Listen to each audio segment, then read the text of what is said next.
कट्टा युवकांच्या सर्वांगीण विकासासाठी. नमस्कार. शिवसंकल्प व्याख्यानमालेच्या आजच्या भागामध्ये आपल्या सगळ्यांचं मनपूर्वक स्वागत. आज 87वा भाग नातेसंबंध, आरोग्य आणि लैंगिक शिक्षण यामध्ये आपण खऱ्या मैत्रीची पारख कशी करावी या विषयावर या ठिकाणी चर्चा करणार आहोत. खरी मैत्री म्हणजे काय, ती कशी ओळखावी, मेंदू आणि आरोग्यावर याचे होणारे परिणाम काय आहेत.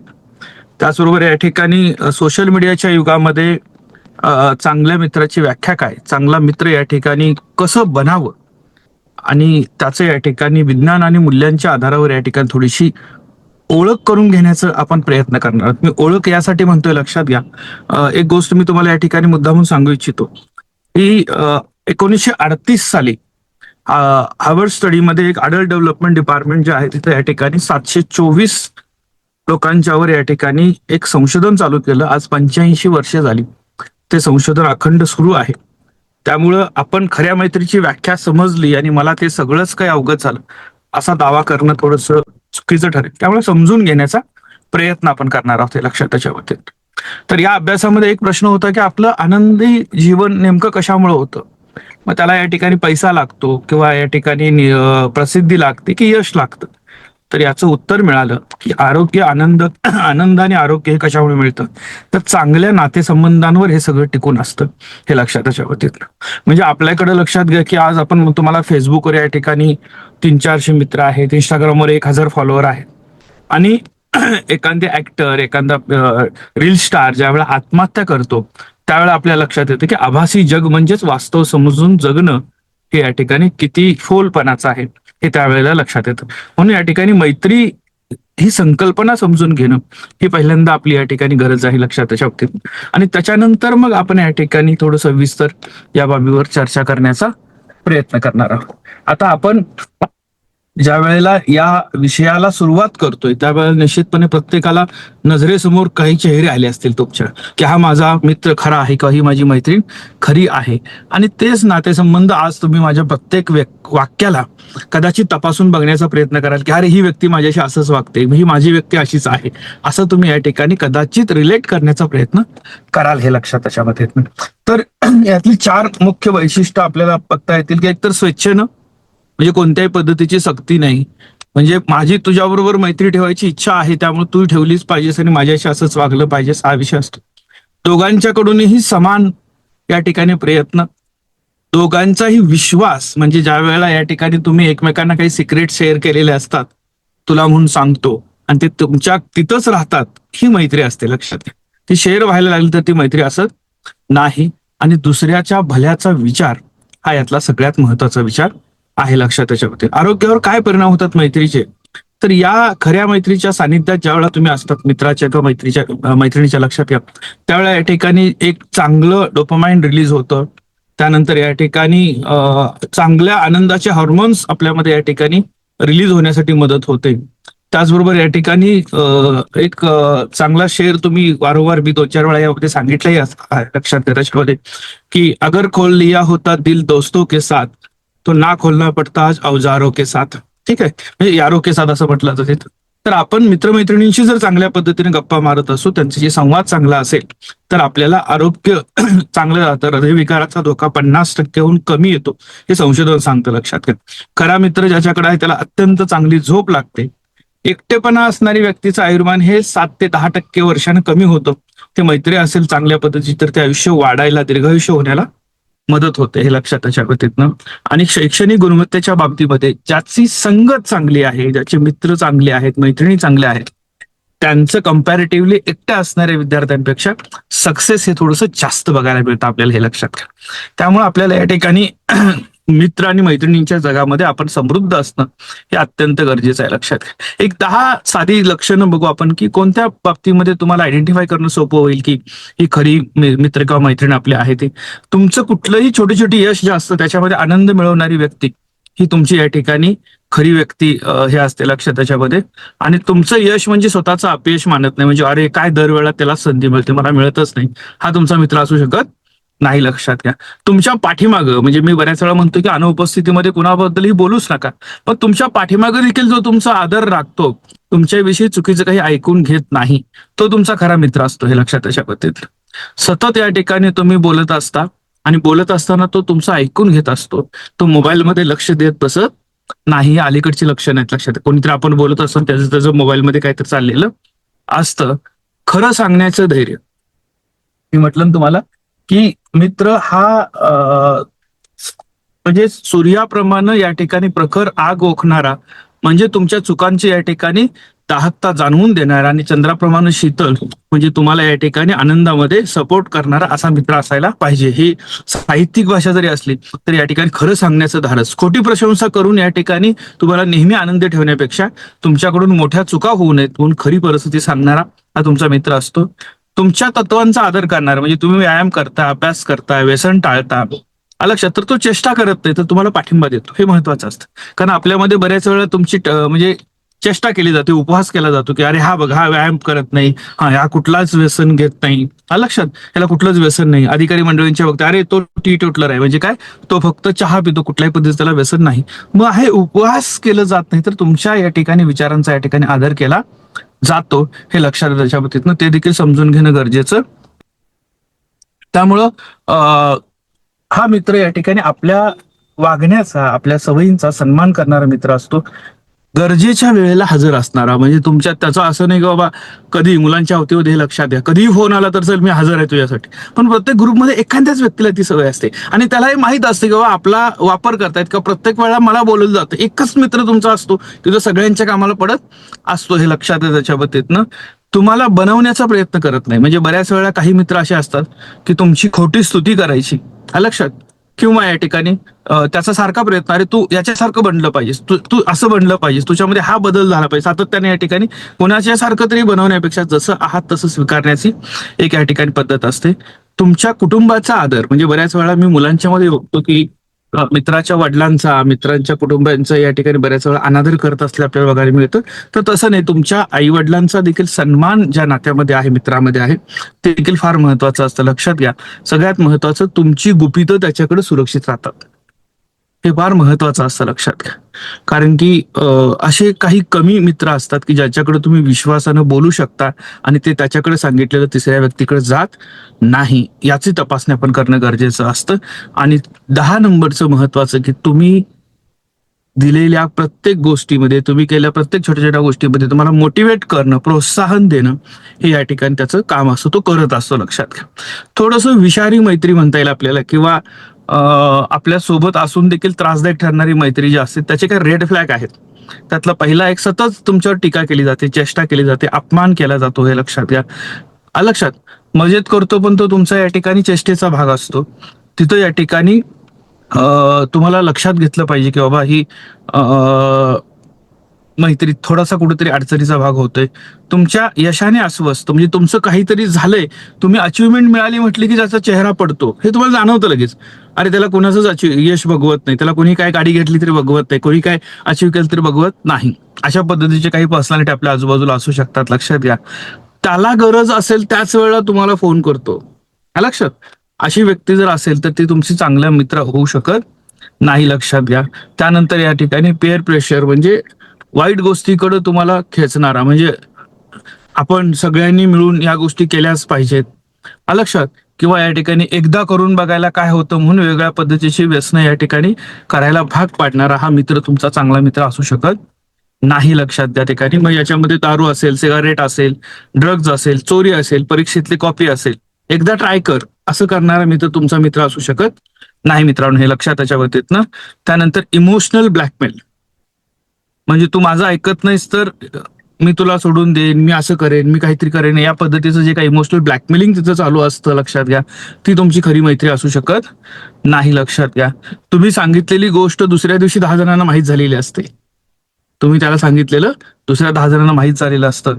त्यानंतर या ठिकाणी तुमची वन साइड फ्रेंडशिप, तुम्हीच फोन करता, तुम्हीच भेटायला बोलवता, तुम्हीच गिफ्ट देता आणि दुसरीकडं फक्त रिसिव्हरच्या भूमिकेमध्ये का शून्य प्रतिसाद असतो, ही तुमची चांगली मैत्री असू शकत नाही. हे लक्षात घ्या. का सातत्याने तुलना तुमच्या एखाद्या मित्रा किंवा मैत्रिणीबरोबर तुमची करणारी व्यक्ती चांगला मित्र असू शकत नाही. हे मी तुम्हाला का सांगितलं हे सगळं लक्षात घ्या. हे दररोज तुम्ही अनुभवताय मित्रांनो, हे दररोज तुम्ही अनुभवताय. फक्त तो फिल्टर लावणं आपल्यासाठी गरजेचं आहे. तो फिल्टर बघितला पाहिजे. आता मैत्रीची एबीसीडी जी आहे ती बघायच्या लक्षात. एक आहे तुम्हाला लक्षात घ्या की ॲक्विडन्स, म्हणजे ओळख तुमची कुठं असते, वर्गातले मुलं, कॉलनीतले मित्र, हे ओळखीचे मैत्रीण असते. त्यानंतर या ठिकाणी बिल्टअप म्हणजे काय, निकटता वाढत जाते, एकत्र वेळ जास्त जायला लागतो, लक्षात. त्यानंतर तुमची या ठिकाणी कन्स्ट्रक्शन, टिकाऊ मैत्री काही वर्ष टिकते. शाळेचे मित्र तुमच्या सोबत आहेत, हायस्कूलचे मित्र तुमच्या सोबत आहेत, असे काही प्रकार तुमच्यात असू शकतात. त्यानंतर या ठिकाणी काही वाद होतात, लक्षात. त्यानंतर काही या ठिकाणी तिथं दुरावा निर्माण होतो आणि नंतर या ठिकाणी त्याची काय म्हणतो संपुष्टात येते का थांबते मैत्री, हे लक्षात घ्या. आपण या ठिकाणी डी आणि ई या मैत्रीतून प्रत्येक मैत्री जाऊ शकते. म्हणजे प्रत्येक मैत्रीमध्ये या दोन गोष्टी होण्याची शक्यता नाकारता येत नाही, लक्षात.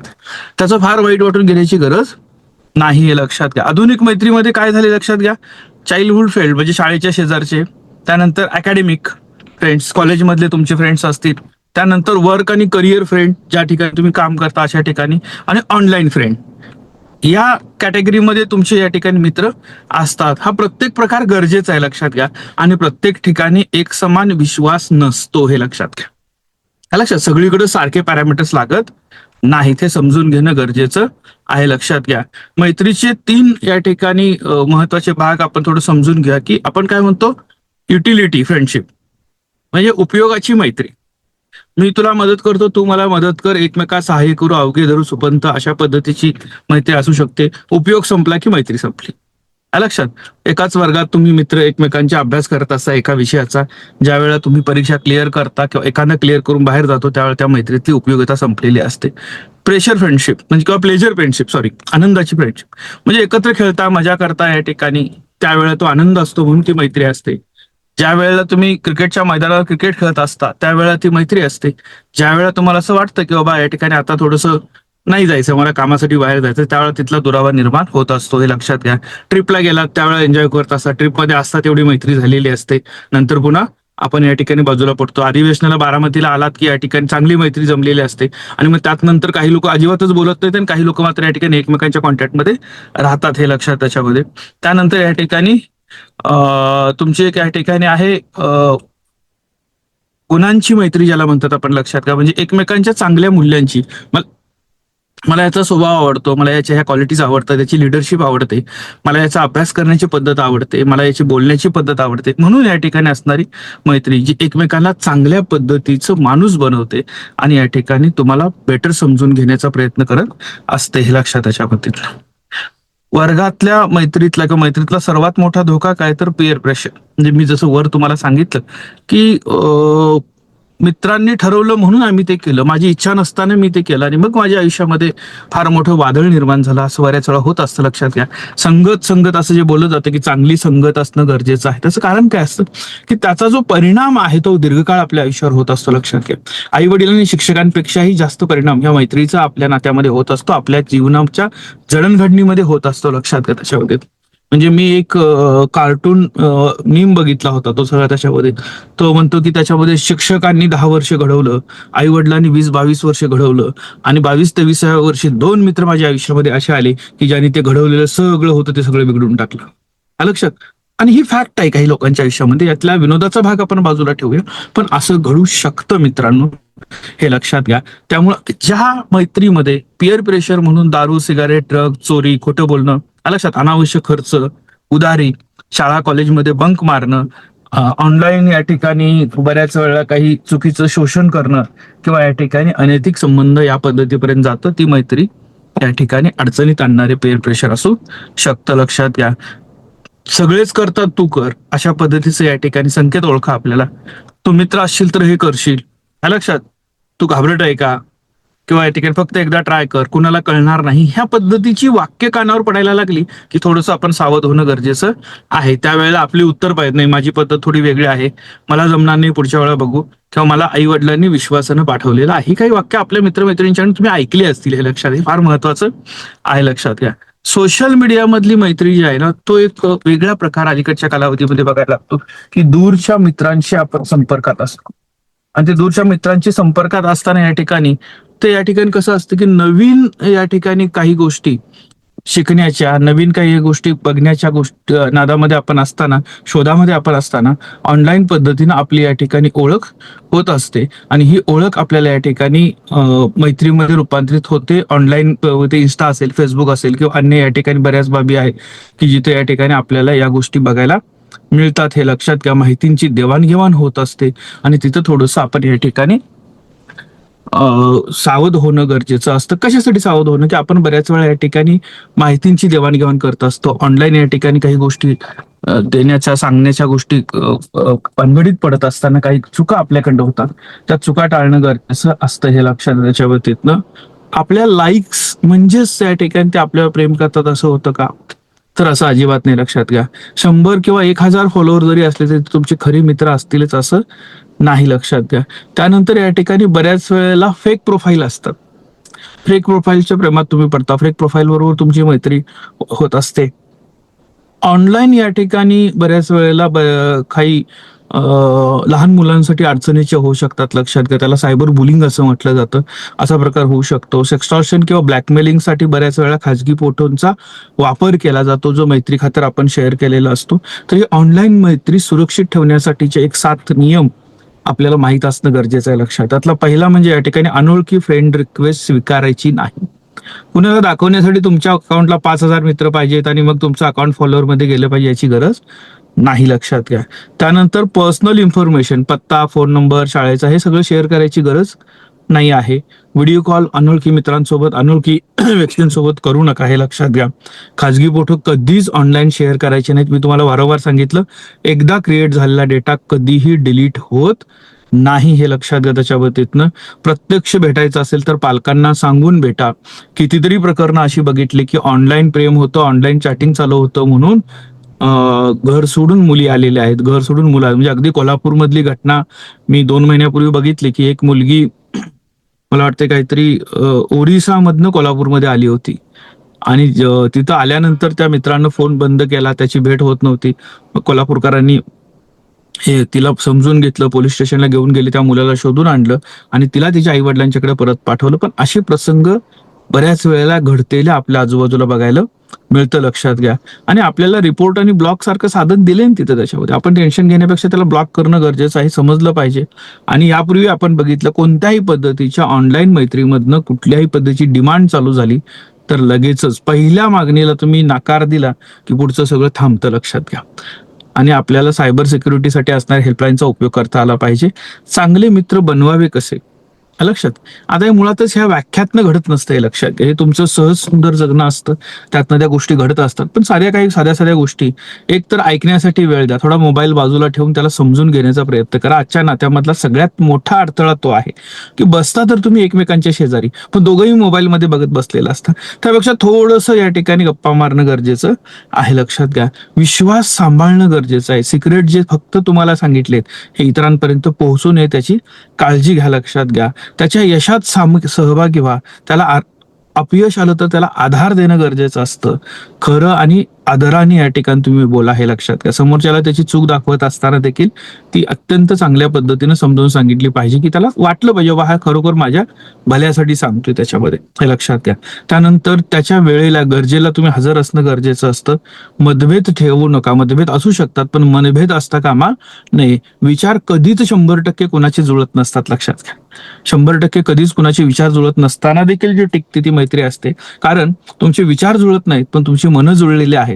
एखाद्या वेळेस आपण वाद घालू शकतो, पुन्हा या ठिकाणी एकत्र येऊ शकतो. म्हणजे राजकारणी लोक जुने जे होते ते म्हणायचे की आम्ही सभागृहामध्ये एकमेकांच्यावर तुटून पडायचो आणि सभागृह तुटलं की बाहेर आल्यानंतर एकाच बाकावर आम्ही चहा प्यायला बसायचो. लक्षात. कारण का, ते वैचारिक लढाई हा भाग वेगळा आहे आणि व्यक्तिमत्व हा भाग वेगळा आहे. तर हा या ठिकाणी आपण समजणं गरजेचं. आज हा भाग प्रचंड कमी झालेला. लक्षात घ्या. तिचं आपण काम करणं गरजेचं आहे मैत्रीमध्ये. लक्षात घ्या. एक तर चूक मान्य करून सॉरी म्हणण्याची ताकद ठेवा. आपल्याला ती ठेवता आला पाहिजे. लक्षात त्याच्याबद्दल. आणि सुरुवातीला तुम्ही या ठिकाणी प्रत्येक गोष्टीसाठी थँक्यू म्हणण्याची एक सवय असायला पाहिजे. हे समजून घ्या. मैत्री तोडावी कधी हा महत्वाचा भाग आहे. कठीण आहे असं लक्षात घ्या, पण ते देखील महत्वाचं आहे. लक्षात घ्या. थोडंसं तुम्ही ह्या विचार या गोष्टीवर करणं आणि गरजेचं आहे की तुमची मैत्री आत्मविश्वासाचं खच्चीकरण करत असेल तर ती मैत्री तुमच्या कामाची नाही. लक्षात घ्या. तुमच्या मूल्यांच्या विरोधात सातत्यानं तुम्हाला खेचत असेल तर ती मैत्री तुम्ही तोडणं गरजेचं आहे. ती तुम्हाला दुःखी, चिंतित आणि घाबरवलेलं ठेवत असेल तर तिथून बाजूला जाणं गरजेचं आहे. आणि एकाकी प्रयत्न होत असतील आणि दुसरीकडून शून्य असेल तर देखील बाजूला जाणं गरजेचं आहे. शारीरिक, मानसिक आणि भावनिक अशा कुठल्याही पद्धतीचा त्रास जर त्या नात्यात होत असेल तर तिथून तुम्ही दूर जाणं हे गरजेचं आहे मित्रांनो. आपली सगळ्यात मोठी अडचण काय आहे की आपल्या हातातनं त्रास होत असताना देखील आपण ते सोडत नाही, तसंच कॅरी करायचा प्रयत्न करतो आणि मग त्याचे होणारे दुर्गामी वाईट परिणाम जे आहेत ते आपल्याला भोगावे लागतात, हे लक्षात घ्या. त्यामुळे एका रात्रीत ब्लॉक करू नका, अंतर ठेवा, हळूहळू या ठिकाणी तुम्ही बाजूला जा. त्याला समजून जाईल की तुम्ही हे पडलेलं आहे. गरज पडल्यानंतरच संवाद ठेवा, म्हणजे या ठिकाणी स्पष्ट संवाद ठेवून बोलणं गरजेचं आहे, हे लक्षात. त्याच्यामध्ये दोष देण्यापेक्षा आपल्या वाटा बदलणं, म्हणजे ज्या गोष्टीला आपल्याला उद्दिष्टांपर्यंत घेऊन जाता येत नसेल तर ते अत्यंत सुंदर पद्धतीने त्याला सोडणं देखील आपल्याला जमायला पाहिजे, लक्षात त्याच्या बाबतीतनं. मग काही उदाहरण आपण पारंपरेतले जे बघतो, कृष्ण आणि सुदामासारखं उदाहरण बघतो आपण, राम, सुग्रीव किंवा हनुमानचं बघतो आपण, कर्ण आणि दुर्योधनासारखे उदाहरण आपण बघतो, छत्रपती शिवाजी महाराज आणि तानाजी मालुसरे यांसारखं उदाहरण बघतो, हे लक्षात घ्या. डॉक्टर बाबासाहेब आंबेडकर, महात्मा फुले, संत कबीर यासारखे या ठिकाणी वैचारिक काळ, म्हणजे त्यांना काळ मध्ये आला नाही, लक्षात. ते वैचारिक या ठिकाणी त्यांची फ्रेंडशिप बघतो. साने गुरुजी आणि आचार्य विनोबा भावेंची या ठिकाणी बघतो, आणि सामाजिक मूल्य जपलेली मैत्री आहेत. आणि ही उदाहरणं आहेत काही, लक्षात घ्या की त्याग हा महत्वाचा असतो, तो देखील या ठिकाणी समजून घेतला पाहिजे. काही प्रचलित जे आपले काही गैरसमज आहेत ते या ठिकाणी थोडं समजून घेऊन, जेवढे जास्त मित्र तेवढे चांगलं, अजिबात नाही. गुणवत्तापूर्ण असे कमीत कमी 2-4 असले तरी पुरेसे आहेत. खरा मित्र कधीच रागवत नाही, हा अत्यंत गैरसमज आहे, लक्षात घ्या. योग्य वेळी रागवतो आणि तुमच्या भल्यासाठी असतं, हे फार महत्वाचं असतं. आयुष्यभर मैत्री टिकलीच पाहिजे हे गरजेचं नसतं. प्रत्येक मैत्रीची एक वेळ असते, फेज असतो, हे समजून घ्या त्याच्यामध्ये आणि ते स्वीकारा.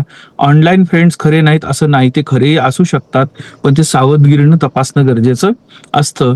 मैत्रीसाठी काहीही करावं हे अजिबात नाही. मैत्रीसाठी तत्वांची किंमत द्यायची नाही. तुमचे काही व्हॅल्यूज आहेत, त्या व्हॅल्यूज तुम्हाला जपायच्या आहेत, लक्षात घ्या. मुलगा मुलगी फक्त त्या अर्थाने मित्र होऊ शकतात, निखळ मैत्री देखील होऊ शकते, हे लक्षात घ्या. त्याच्यावर तुम्ही लोकांनी तुमच्या नात्यांमधनं ह्या गोष्टी जाणवून देणं गरजेचं आहे. एकटं राहणं चांगलं, कारण कोणीच विश्वासू नाही असं करू नका. 1-2 कटू अनुभव म्हणजे आयुष्य संपलं असं अजिबात होत नाही, हे लक्षात. त्याच्या बाबतीतनं सगळेच या ठिकाणी वाईट नसतात, फक्त आपल्याला थोडा वेळ देणं गरजेचं असतं, हे लक्षात घ्या. आता आपलं ऑडिट करायचं 7 दिवसाचं रिअल फ्रेंडशिपचं. तुमच्या फोनमध्ये टॉपचे 10 कॉन्टॅक्ट निवडा आणि त्याच्यामधले खरे मित्र किती आहेत ते बघा, हा लक्षात. प्रत्येक मित्राला रेड आणि ग्रीन फ्लॅग मध्ये थोडस चेक करा ना, आज मी सांगितलं जर रेड फ्लॅग आणि ग्रीन फ्लॅग मधलं. त्याच्यानंतर या ठिकाणी जुन्या खऱ्या मित्राला एकदा फोन करा, ज्याच्याशी 6 महिने तुम्ही बोललेलाच नाही आहेत सगळ्याच्या बाबतीतनं. एका मित्राला प्रत्यक्ष भेटा, हा लक्षात, फोनवर नको. त्याच्या बाबतीतनं कोणाला तरी सहज मदत केली का आपण हेतू नसताना, याची थोडीशी आपण पण चाचपणी करू, लक्षात घ्या. आणि एक टॉक्सिक रिलेशनशिप आयडेंटिफाय करा की जिथून तुम्हाला अंतर ठेवायचं आहे, हे लक्षात घ्या. आणि तुम्हाला या ठिकाणी थोडंसं जे तुमचे चांगले मित्र आहेत त्यांना थोडीशी कमिटमेंट द्यायला काय हरकत आहे, बाबा आपण चांगले मित्र राहू शकतो, मी तुझा चांगला मित्र राहीन.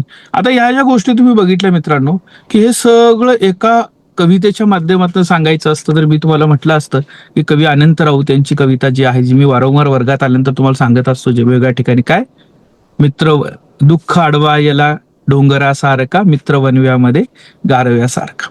अत्यंत सुंदर अशी कविता ज्या वेळेला अनंत राऊत मांडतात त्यावेळेला त्यांनी मैत्रीची संकल्पना मांडली. पण हे मांडत असतानाच या ठिकाणी तुम्ही शिकत असताना, लक्षात, शिकत असताना म्हणजे शिकण्याचं वय जे असतं हे आपलं कशाचं असतं, पुस्तकं वाचण्याचं वय असतं. आणि पुस्तकं वाचण्याच्या वयामध्ये चेहरे वाचत फिरू नका, लक्षात. त्याचा तुमच्या आयुष्याचा रस्ता बदलल्याशिवाय राहणार नाही, हे सांगणारे अनंत राऊत ज्यावेळेला मैत्रीविषयी लिहितात त्यावेळेला ते अत्यंत भरभरून लिहित असतात, लक्षात घ्या. वर्गामध्ये आल्यानंतर फ्रेंडशिप डे सेलिब्रेट करणं हे जितकं फॅशन आणि फॅड झालेलं आहे, त्याबरोबर त्या ठिकाणी ही खरी मैत्री समजून घेणं आणि त्या पद्धतीनं कृती करणं हे मित्रांनो दुर्मिळ होत चाललेलं आहे. त्यामुळं माझी आपल्याला एक विनंती राहील, आपल्या मैत्रीचं आपण ऑडिट करूया, लक्षात. मी असं अजिबात म्हणणार नाही की आज जे तुम्ही या ठिकाणी ऐकलं ते सगळं या ठिकाणी अंतिम सत्य आहे. कारण मी म्हटलं 1935 सालापासून चालू असणारा या ठिकाणी तो जो रिसर्च आहे तो अजून चालू आहे आणि कदाचित इथून पुढचे काही काळ चालाल, लक्षात. त्याच्यावरती सातत्यानं नातेसंबंधांवर वेगवेगळ्या पद्धतीने रिसर्च होत राहणार आहे. आपण या ठिकाणी या गोष्टी वेगळ्या पद्धतीनं देखील बघू शकतो, बोलू शकतो, समजून घेऊ शकतो. तो प्रयत्न करा, लक्षात घ्या. पण हे नातं असं असतं की जे रक्ताचं नसतं. हे नातं असं असतं की जे तुम्ही स्वतःहून मिळालेलं असतं, लक्षात घ्या. आणि ते जपणं आपल्याला जमायला पाहिजे. कोणत्याही पद्धतीची बंधनं नसतात. बंधनं कोणती? की तुम्हाला तुमचे आई वडील बदलता येतील का? बहीण भाऊ बदलता येतील का? नाही. पण इथं तुम्हाला मित्र बदलण्याचा स्कोप आहे. म्हणजे उत्तमातले उत्तम मित्र निवडणं हा तुमचा चॉईस आणि अधिकार असू शकतो. हे तुमचं या ठिकाणी हे राहताना तुम्ही कसे मित्र निवडता त्यावर तुमची संगत अवलंबून असते. उत्तमातले उत्तम मित्र याची व्याख्या मात्र आपली क्लिअर असणं गरजेचं आहे मित्रांनो, लक्षात घ्या. लक्षात म्हणजे कुणाची तर स्टाईल, कुणाची तर श्रीमंती, कुणाचे तर असणाऱ्या या ठिकाणी आत्ताच्या वेळचं त्याची आपल्याकडे नसणाऱ्या गोष्टी ज्याच्याकडे आहेत तो उत्तम मित्र, ही संकल्पना असू शकत नाही, लक्षात घ्या. पण दोघांनी मिळून या ठिकाणी वाढीचं पुढे जाण्याचं या ठिकाणी स्वप्न ज्याच्यात आहे तो तुमचा चांगला मित्र असू शकतो. त्याहीपेक्षा पलीकडे जाऊन मी सांगतो, लक्षात घ्या, एकांच्याकडे भरपूर आहे म्हणून तो तुमच्या मित्राच्या लायकीचा नाही असंही म्हणू शकत नाही आपण. ते भरपूर असलं तरी देखील तो तुमच्या वागण्याचा, बोलण्याचा, विचारांचा सन्मान जो करतो तो तुमचा चांगला मित्र असू शकतो. या सर्व बाबीवर थोडासा विचार कराल असं मला वाटतं. आजच्या या सत्रामध्ये सहभागी सगळ्यांचा आभार मानतो आणि सत्र संपलं असं जाहीर करतो. धन्यवाद.